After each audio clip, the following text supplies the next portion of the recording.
কষ্ট পেয়েও যারা প্রতিবাদ না করে চুপ থাকে, এটা তাদের মা বাবার দেওয়া ভালো শিক্ষার পরিচয়। অতিরিক্ত অহংকার পতনের লক্ষণ, আর অতিরিক্ত সরলতা ঠকে যাওয়ার লক্ষণ। একটি বাস্তব সত্য, যাদের মনটা ভালো হয় তাদের কপালটাই খারাপ হয়। কথা বলার জন্য যে শক্তি আর যোগ্যতার প্রয়োজন হয়, চুপ থাকার জন্য তার চেয়ে অনেক বেশি শক্তি আর যোগ্যতার প্রয়োজন হয়। কাউকে অন্ধের মতো বিশ্বাস করলে সে তোমাকে অন্ধ ভেবে ঠকিয়ে দিয়ে চলে যাবে। কখনো পাথরের মতো হয়েও না, যে কিনা নিজেই অন্যের পথের বাধা হয়ে দাঁড়ায়।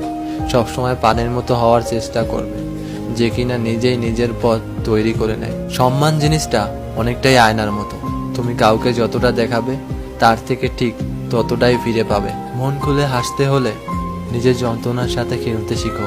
একটি মোমবাতি দিয়ে যেমন 1000টা মোমবাতি জ্বালানো যায়, ঠিক তেমনি সুখ ভাগ করে নিলে কমে না, বাড়ে। পরিপূর্ণ তৃপ্তি নিয়ে কুড়ে ঘরে থাকাও ভালো, অপূর্ণ তৃপ্তি নিয়ে অট্টালিকায় থাকাও কোনো সার্থকতা নেই। যদি তুমি গরিব হও, তোমার নিজের আত্মীয়রা তোমাকে ছেড়ে যাবে, আর যদি বড়লোক হও তুমি, দূরের আত্মীয় তোমার খোঁজ নিবে। গরিবকে কখনো অবহেলা করবেন না, কারণ বড়লোক হতে অনেক সময়ের প্রয়োজন হয়, আর গরিব হতে বেশি সময় লাগে না।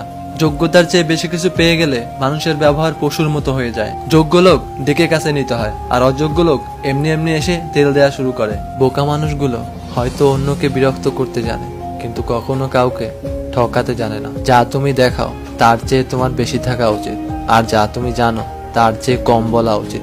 কেউ যদি তোমাকে ভালো না বলে, তবে মন খারাপ করো না, কারণ এক জীবনে সবার কাছে ভালো হওয়া যায় না। যত্ন করে কাঁদানোর জন্য খুব আপন মানুষই যথেষ্ট।